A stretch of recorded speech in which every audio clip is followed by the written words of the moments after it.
The malignant, ignorant ass narcissists. That's exactly what they are. They some ignorant ass narcissists, man. They're the worst. I went over this list, and I'm gonna really dig into this one. See, the covert, you dig into it, but then you kind of feel sorry for them while you're digging into the information. You're like, it's pathetic. But then you find out they're really a malignant that went through a collapse, and they're trying to drag you into the collapse to kind of like trade places with you, take your energy and everything, and getting themselves back to their place that they used to be. Like crazy. What's going on here? And they have that inflated sense of self. Like they have this ego that comes out of nowhere. I don't know where it comes from. I would do more research to figure that out. I promise you guys I won't fail you. And they have an inability to regulate themselves. They have an inability to regulate themselves. It is completely ridiculous. How are you going to like not have, how are you not going to be able to regulate yourself? Like, how are you going to not know like when you've gone too far, when you're doing too much? And this is where the gang stalking and activity like this comes into play. They don't understand that it's too far, that they're doing too much. They don't see it as that. They have no kind of boundary when it comes to whatever they want to do. They don't want no, listen, I've seen the mother-in-law. This woman, when she gets slighted, the evil in her, like she has to get back. They got to get that knock back. They got to get back at you. Whatever they feel is slight, they have to get back at you. It don't matter how minute it is, or they have to get back at you. They will always strive to get back at you no matter what. Have the attitude of deserving the best of everything. Where they get this from, I have no idea. Hidden insecurities and weak sense of self, of course. It's all starting to ring a bell now, right? They blame others for their own bad behaviors and deeds, and then project it on the people. They literally do all this bad stuff, and whoever they're around, they project this behavior onto them.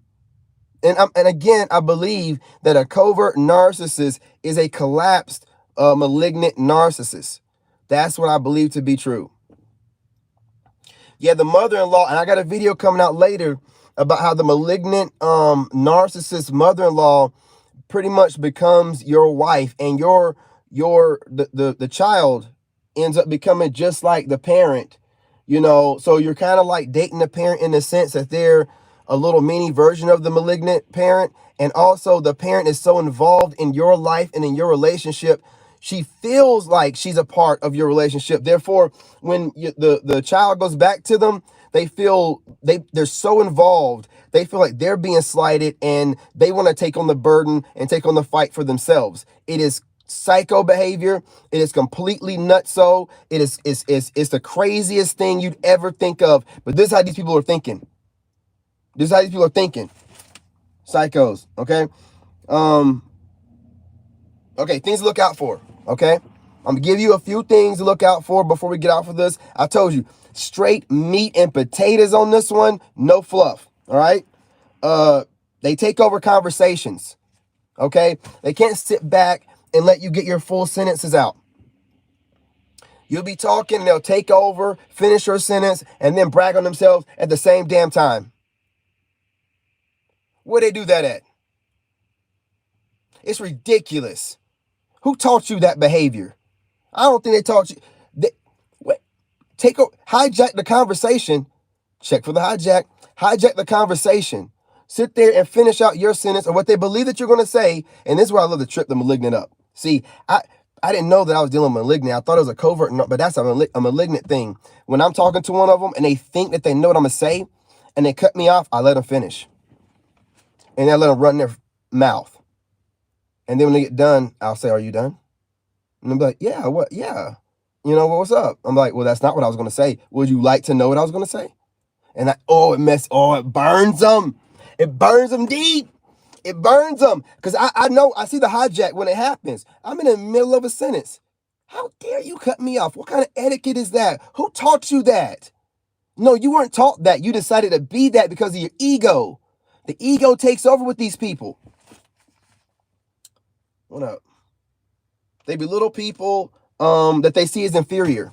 Now listen, I don't know what the determination, how they determine who's inferior. I don't know what they do to do that. But when they determine that you're inferior to them, they belittle the crap out of you. They belittle you with different kind of slights. It's not always words. It's not always verbal. It can be gestures. It could be facial expressions when you say certain things to them. Like you say something wholeheartedly to them and they look at you like, are you serious? You know, just like certain little things. They do stuff like this, man. It's to really just pick away at your self-esteem, and it keeps them feeling like they're, superior to you. So I don't know what the mechanism is that the term, I think is money-based, possibly, or power-based, but if they determine you to be inferior, they just treat you as such. You know what I'm saying? So whatever.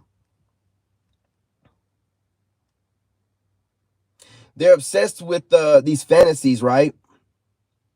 Like they're obsessed with, okay, they're obsessed with these delusions of grandeur, if you will, right? They're obsessed with the idea that they want to be this great, they want to be perceived as this great person. You know what I'm saying? Exactly. They want to be perceived as this great person, the malignant ones. They want to be perceived as like, everyone bows down and I'm a queen or king or da da da da da, and these peasants around here and everyone's beneath. They want to be perceived this way, so they research stuff on their phone. I guess the old school ones maybe use the TV or the computer, but they research the people that they idolize on their phone and admire and take bits and pieces to try to become this Frankenstein's monster of this, what they believe to be the ideal person. I don't know exactly. I'm still doing the research on it, but it seems to be completely insane. Okay? I do want to point that out. It seems to be completely insane. All right? The deeper I get into this, it's explaining the gang stalking behavior. I'm telling you. Flip over to the next page. Hey, what's going on, the foundation? What's going on, homie? You know what I'm saying? They have no remorse. They never say they're sorry unless to manipulate you with a fake apology. You know what I'm saying? That's straight up what's going to happen.